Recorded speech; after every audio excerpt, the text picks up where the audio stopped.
wanted to talk a little bit in how to share science in an open science world, which is something that is upon us. So this is a very exciting time now because we feel that we are facing probably no less than a revolution in the next few years in how we're going to change science in ways that can involve the journals or maybe in ways that are beyond the journals.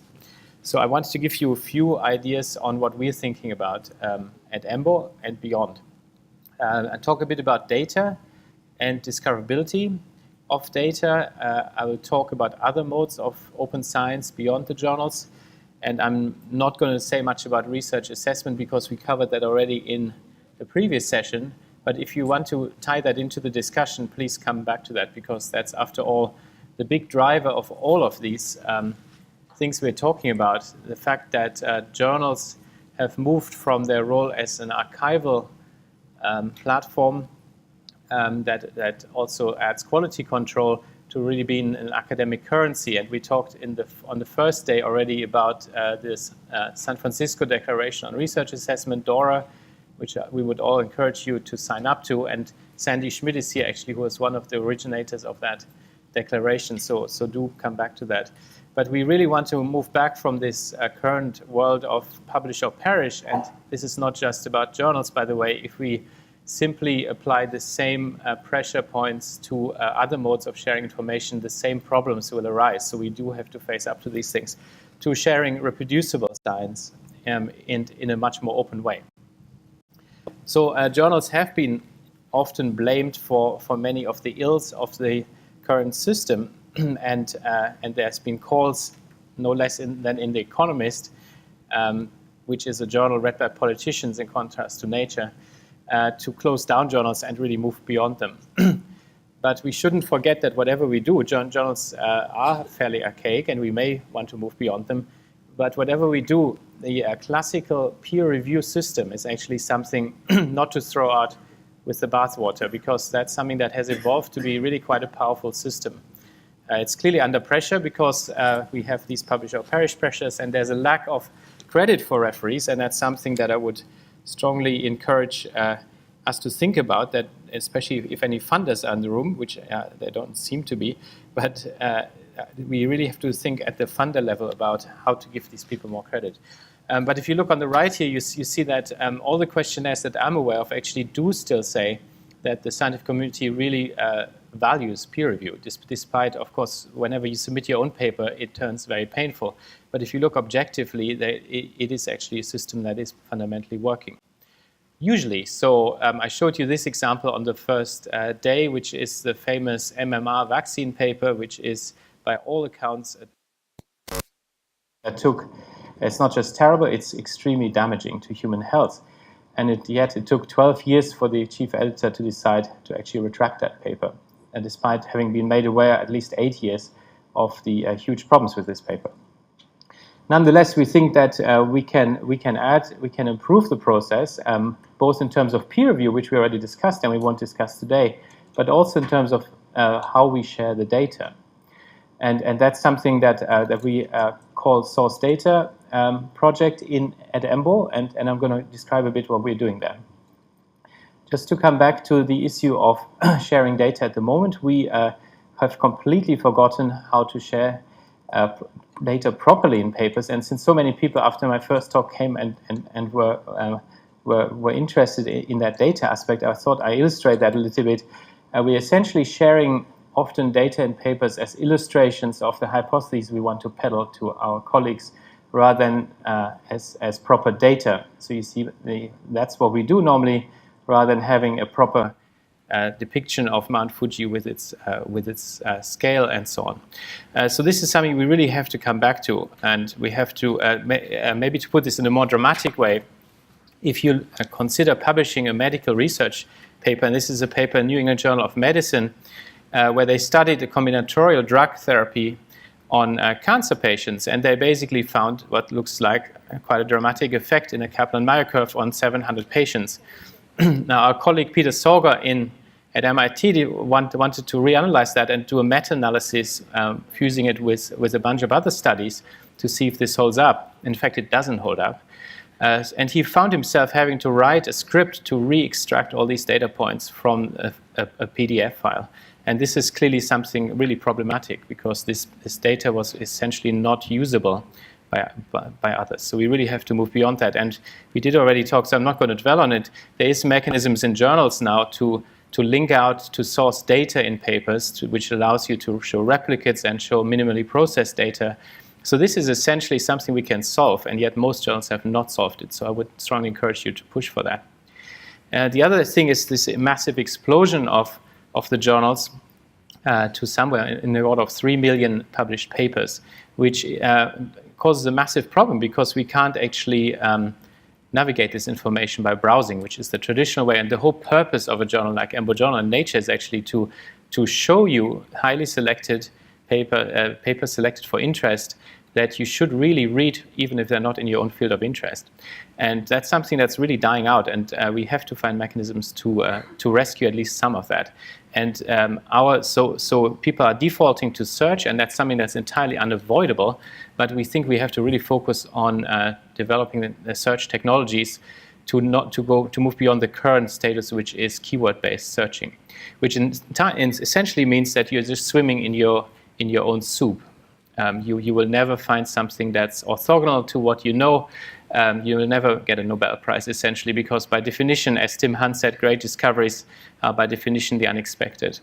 So we need to find better ways, which is usually called the coffee room syndrome. All the best institutes in the world have great coffee rooms, because there people chat and find things by chance that they start to collaborate on.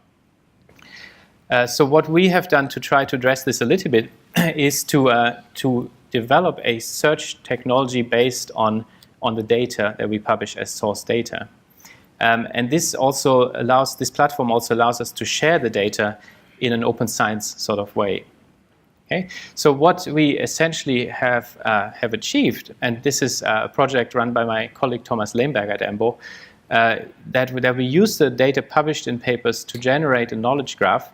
With the Google Colors here, you can see this is also what Google does, of course, which allows data-oriented search, which finds the specific experiments in these papers. And this is how it looks in a caricaturized form. We basically curate the data at the moment by hand. So we have curators that do that. We do this together with Swissprot in Switzerland. These curators extract information in a relational way, so that you can code what is measured on the x and y axis, if you wish, and put that in a relational context. This is something that Google cannot do. If you put the x and y as a search term in Google, it doesn't matter if you put it as x and then y, or y and then x. It will come to exactly the same search outcome. And that's something that we can change. So we will basically code these entities as either perturbation or measured entity. And this is sort of what it looks like. It uncovers specific experiments. We have a second application beyond the search technology, which we call smart figures, which automatically puts these figures in a relational context with similar figures in other papers. And you can see the entities from this specific figure here on the left and right, the intervention and the assay. So this is all coded in machine-readable terms. And this can then lead you to figures that are upstream in the pathway, downstream, or that are related, that are similar experiments in other papers. And I wanted to show you a little animation of what we've done now. The next step is to actually try to make this machine readable, because of course the problem is that we publish 3 million papers. There's almost no way we can possibly try to scale that up to all this literature, because it's quite time intensive. So we have, Thomas has actually managed to use machine learning based on the 700 papers that we've annotated by now. So there's about 10,000 experiments that we've annotated by hand. And this was actually sufficient to have a test set to get machine learning, a neural network built on this.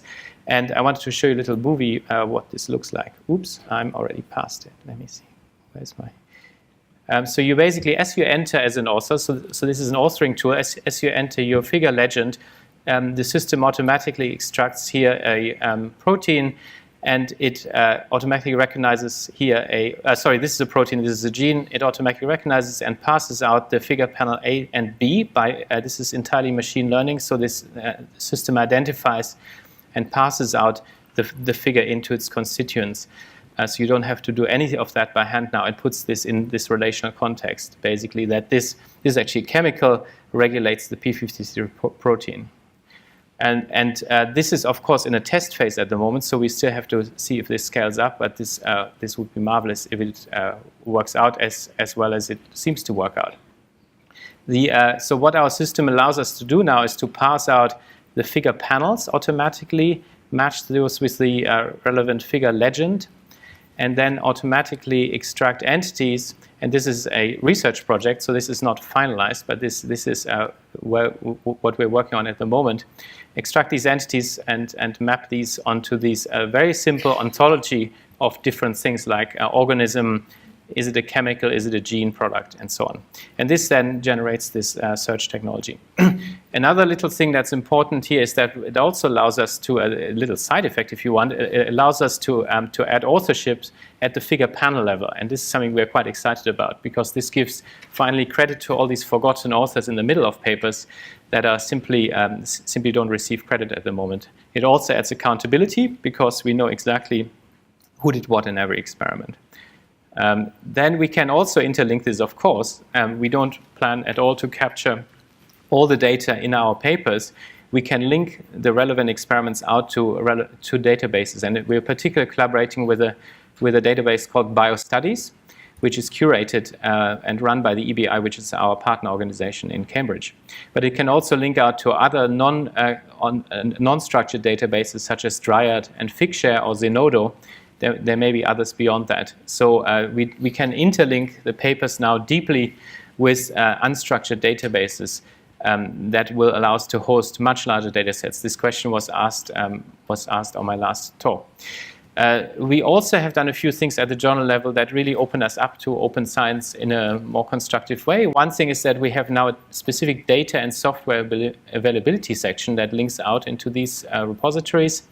And we have a data citation format now. So you can actually formally cite data now in our papers, and it's captured in the reference list in a way that makes it identifiable as data rather than a peer-reviewed paper.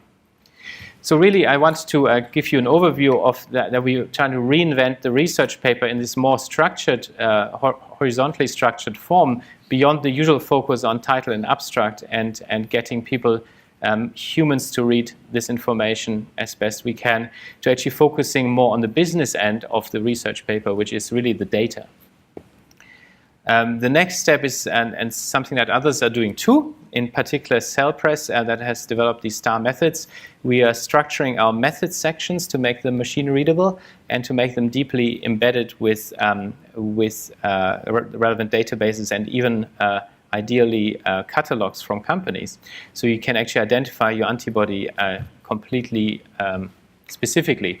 You know exactly which lot of antibody was used and exactly from which company, and link out to that. So that's something that's called barcoding. So there's actually barcoding projects for reagents now, and that's something that's developing very rapidly. We also, the question was asked in my first talk, if we do things with videoing of experiments. That's something that's quite interesting, I think we can talk about. And there's other actually projects that try to do similar things outside of journals, such as bioprotocols that's trying to provide structured methods in parallel to journal publishing. Now, a few points about, take another 10 minutes and then we can start discussing.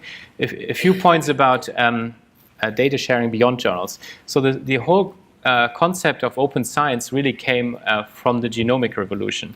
And I think the most beautiful illustration of why this is potentially extremely powerful was the Human Genome Project, where they decided early on to release Francis Collins to release all the information 24/7 as they're generating the sequencing data. And that allowed WizKid Craig Venter to come along with his company Celera and do shotgun sequencing based on that sequence. Not based on the sequence, the assembly was informed by the human genome sequence. Now, Craig was much, much faster than the Human Genome Project because the technology is way cheaper and way faster. That had a positive feedback cycle on the Human Genome Project. They were fearing that they would get scooped by Craig, actually, despite releasing all this data in an open science way, and they accelerated their project, and in fact, they published back-to-back, as you know, the draft sequence of the Human Genome Project. So this is a great, I think, illustration of the power of releasing information early, and everybody got credit that was due to them in the end.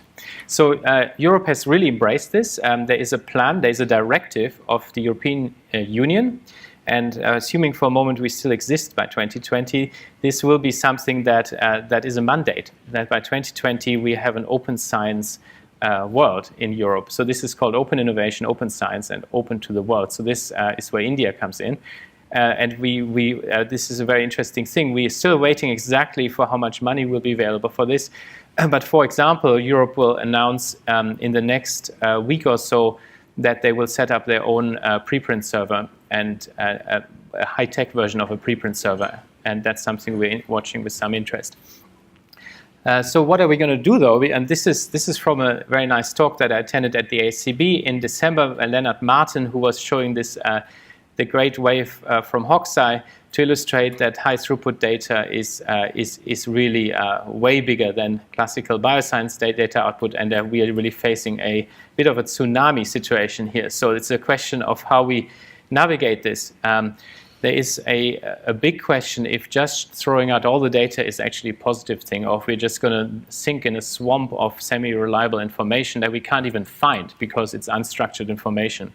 So we really want to release what we might want to call this dark matter of all this research output that we're generating, which is never shared with anyone, while also ensuring that the reliability of this information is guaranteed, or at least somewhat guaranteed, and the scalability is sorted. So we don't just want to share unstructured data. That would be catastrophe. It has to be structured so it's findable, searchable. So this was really put to a point by John Salston, who simply said less is more in a very less is more way. So this is something we always have to keep in mind when getting excited about open science. Now, how does open science, how will it actually look? I talked now really almost entirely about the tip of the iceberg, which is the journals, 28,000 journals and 3 million papers.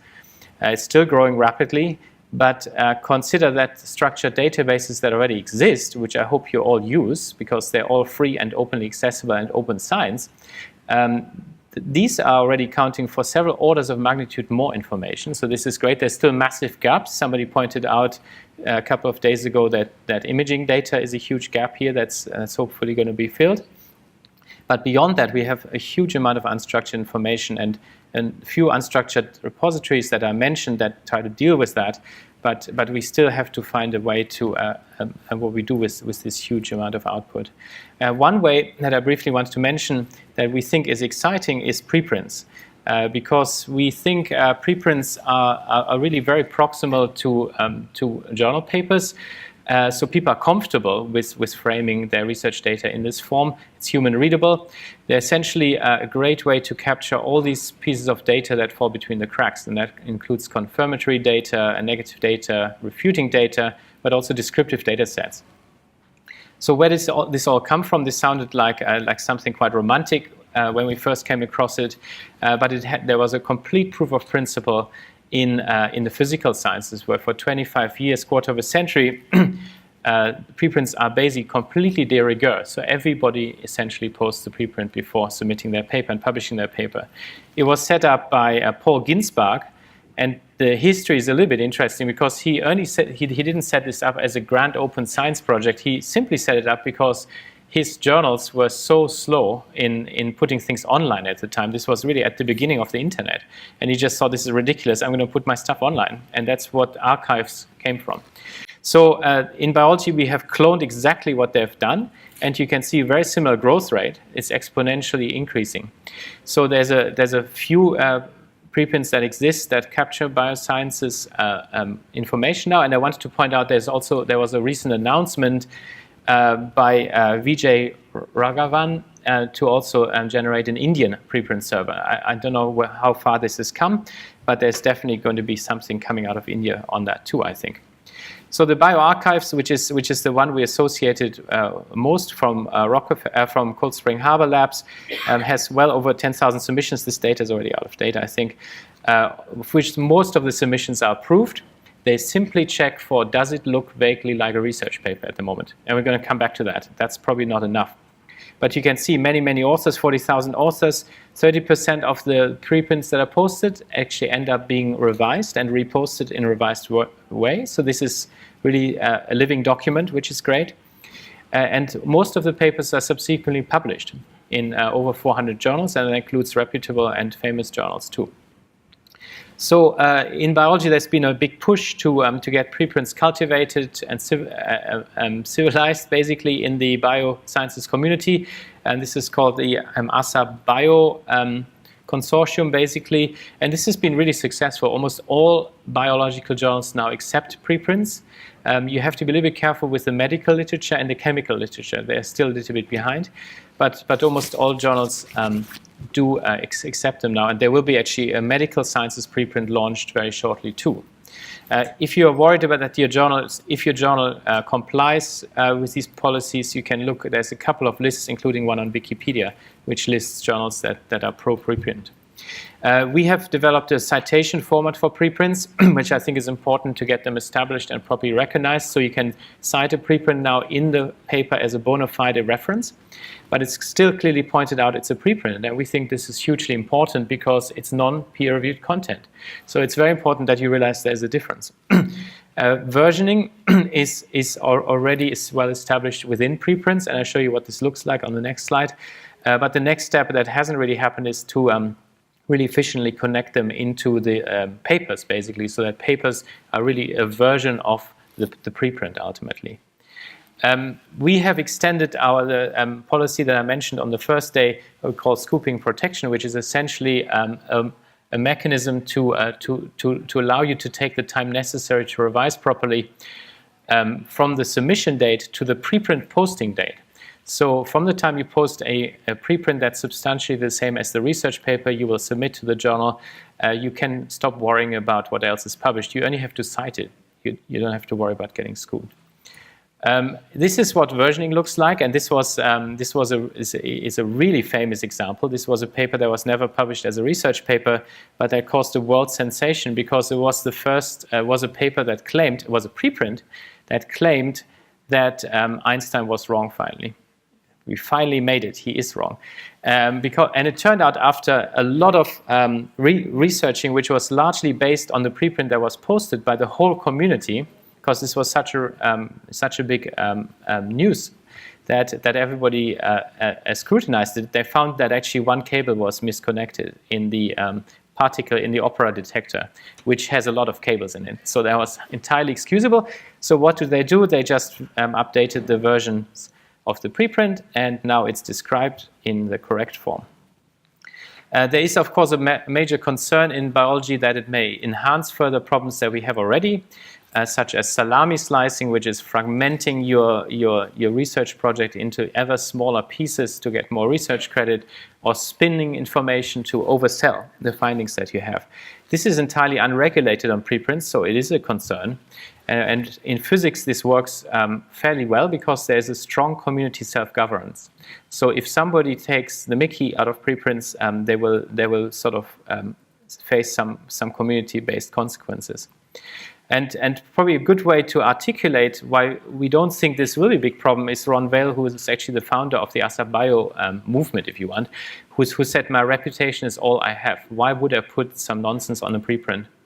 So it remains to be seen how this pans out. But I would say that actually badly peer-reviewed journals are worse than preprints because they claim to be peer-reviewed and they essentially do no better than no peer review. So it's better to label things properly as non-peer-reviewed, take it at your own peril, read the paper and think about it yourself, than publishing papers such as the MMR vaccine paper I mentioned or several other outrageously bad papers that I could talk about. There is, of course, a big problem, which I also mentioned on the first day, of things that don't go so well in publishing, such as the amount of image manipulation that we see. And I mentioned 20% of our images that we receive for publication at EMBO journal are actually manipulated in more or less bad ways. So we are now working on ways to automate these checks, and we hope to find sufficiently scalable mechanisms that we can start to apply these at the preprint level, actually, because I think we should apply some scrutiny at the level of preprints. So how you can see this going forward, I'm going to stop talking in just a second, is that we can probably have a workflow where the manuscript that you have assembled is quality controlled and actually subjected to more or less automatic data curation at the same time at the preprint level and journal level. So we have a centralized way to apply this level of quality control before posting the preprint, and then at the same time you can submit to the journal. And it goes through the usual editorial assessment and peer review process.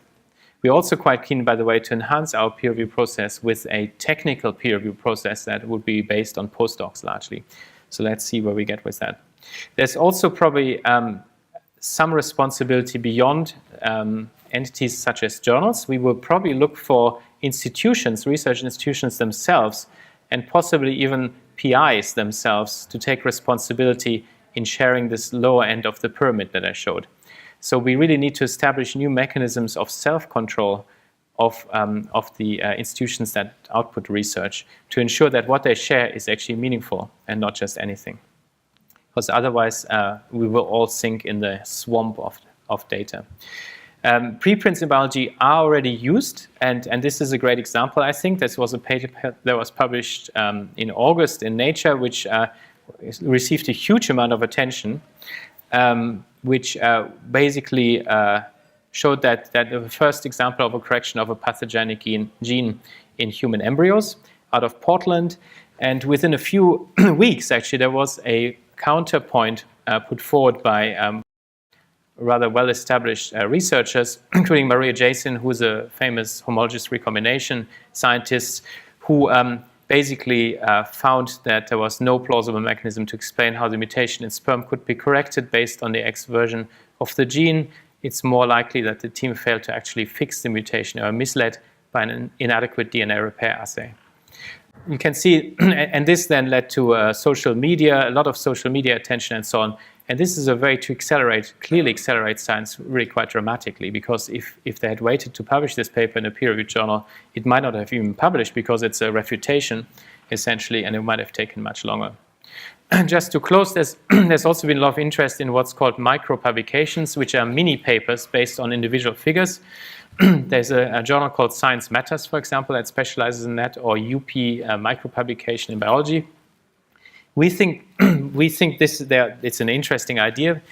We would rather see our source data figures in our papers as standalone experiments that show the figure itself surrounded by this authorship I mentioned, but also by descriptive interpretation of the figure to be standalone, not embedded within results and discussion section of a paper, to be associated directly with all the methods and protocols necessary to reproduce that specific experiment, to have the source data associated with it, and all descriptive metadata and computational data that's needed for machine reading.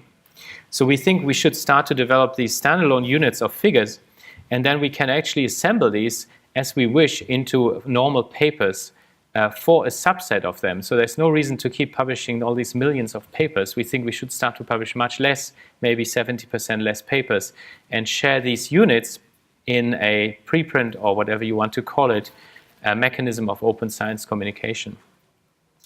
Of course, preprints can also really be quite disruptive. They may, and this is my last slide, they may actually start to replace journals in the future, which would be interesting. You could envisage, for example, a future where journals actually, or the entities that do peer review come in and actually select certain preprints and add referee comments to them, and you can just be done with that and forget about the journal altogether.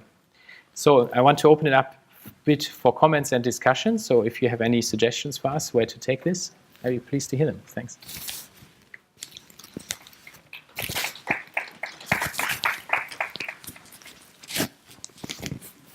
Maybe I'll keep that on. Okay. Thank you for a very good talk.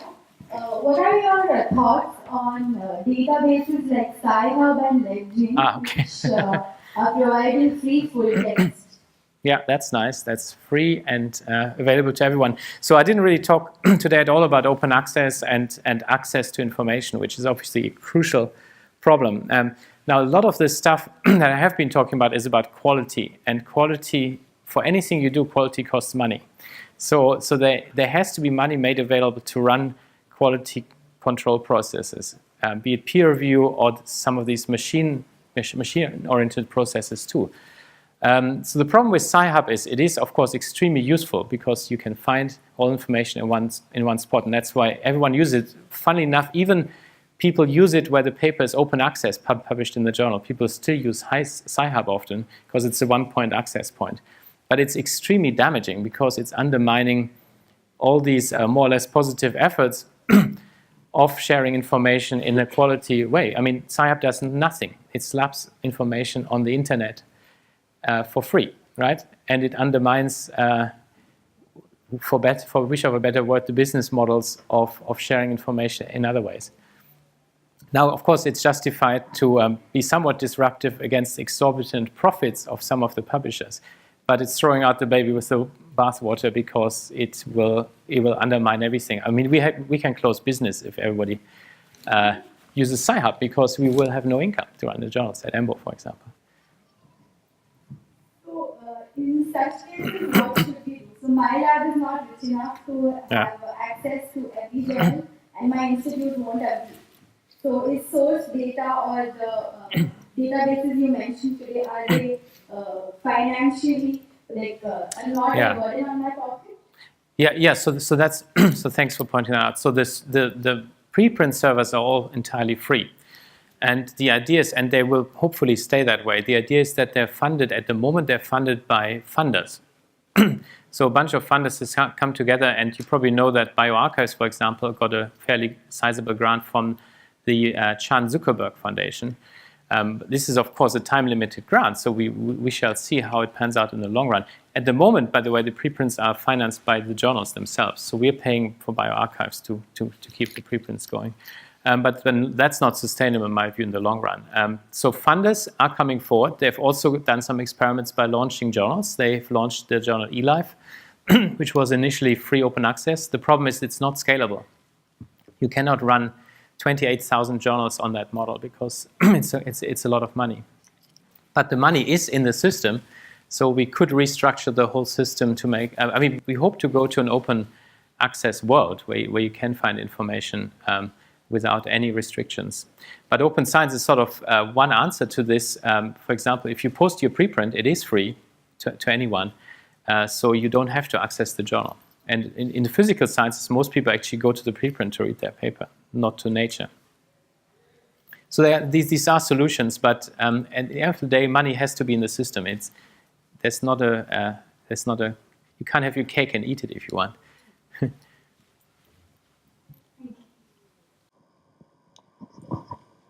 Sandy? In terms of, these all sound phenomenal ideas. They're, in a sense, unfunded mandates to the scientist. As journals began to have graphic abstracts and little summaries and whatnot, the burden, the time that it took to actually prepare and submit a paper has increased exponentially. There's all sorts of stuff we have to do besides just communicating our results. And I wonder if you're adding more stuff that are time consuming and essentially unfunded. Okay, no, that's a good point. So I'm glad I took my slide on the author checklist we have out because you would have just murdered me, I think. So of course our role is to try to provide both quality control data and to provide it in a way that's as useful to your colleagues as possible. And some of this does take work. Now what I hope will happen actually is that we wean ourselves off this frenzied wish to publish everything in the form of a research paper. And what we have to come to is a way that we have electronic lab books where you enter your experiments as you make them. The lab book will help you in a semi-automatable way to already get your methods associated with your figures, these sort of figure packages that I mentioned. So those things will hopefully be generated in the future pretty much as you do them.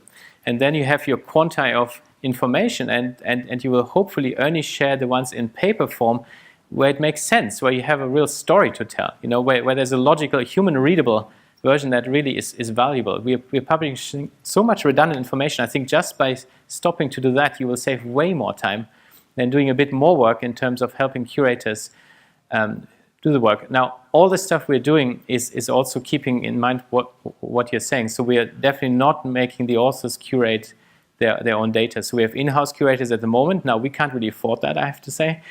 So we use that to use machine learning to try to automate this as much as possible. And what we'll do then, I didn't have time to show that, but we will have an author interface, which is part of the proofing process, where you basically get the machine output and you just tick it off and you say that's stupid or that's real, because we will probably never get beyond 80 to 90% accuracy with this automation. But that's literally a tick. It's a green or red button. So you just reject the ones that are stupid. So that's not a huge amount of work, and I think if it increases your discoverability, you do actually have a funder mandate, because your funder tells you to get as much impact factor as possible. And visibility is directly correlated with citations. So you do have a funder mandate. Unfortunately, sort of a non-DORA compatible funder mandate.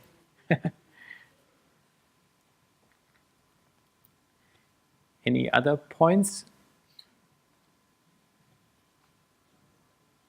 How much time would people be prepared to spend on, to follow up from Sandy's question, on making your data move into this open science world? Would you be prepared to post a preprint? Let's say, how many people would be prepared to post a preprint? You've done it even? Great. Okay. Was it, okay, that's sort of, but it's only 50%, I would say. Is that right? Okay. Did you find it useful? Okay, great. So you got some suggestions back that were useful. Because of course, in an ideal world, it allows you to get some constructive comments back, maybe even reagents. People may offer reagents, you start collaborations. In physics, this is all extremely well established. And will hopefully remove some of the redundancy of publishing papers, of scooping each other and so on. Now, it's interesting that people always say, but biology is so very different. And biology is much larger than physics, so that's one thing. The communities are much more diffuse. So it is the social sciences aspect of the dynamics in the biology community versus physics community are not totally clear how related they are. So I think it's going to be interesting to watch how all of this develops. But I think we'll have to experiment with some of these things. I mean, just to say we keep publishing our research papers the way we've always used to is I think not fit for purpose anymore. So what about being prepared to curate, to help a curator or help a machine curate data? Let's say you spend 1 hour extra on writing your paper, which is what this curation exercise takes. So we've done an experiment with some people. It took about an hour to do that. Would you be prepared to do that? Okay. One person is saying yes. That's excellent. We did actually do a questionnaire on that, and it was 90% of people said they would be prepared to spend 1 or 2 hours on that. The concept that you raised of figure-specific attribution is something that could be a very helpful Okay. idea. I mean, more and more there are papers with 10 authors on Yeah. them, and you really don't know Yeah. who did what. And if the key experiment or a really interesting Yeah. experiment draws your attention, may come from a middle author. Yeah, exactly. And what's important there is that this is, of course, machine readable. So through ORCIDs, these digital identifiers, which I hope you all use, this is machine readable, and you can actually assemble your output at the click of a button, and your funders can extract that information too. And so the whole point, the major bottleneck is to get funders to actually start to use that information in their research assessment. Once they do, I think you are highly incentivized to start doing these things. And because everyone else will do it too, you will benefit from all the other people sharing the information in that way. So it's just getting past that initial hurdle. That's important. So do talk to your funders to try to convince them to first of all, not bean count journal impact factors, but also to have a slightly more advanced assessment system where you take multiple inputs beyond the simple research paper into account. We're some ways off that, but you have to give it 5 years, I think. Okay, I think you have to go downstairs slowly. So if there's no other points, I'm still around at the meeting for another day. So if you have comments, please come and tell me. Thanks.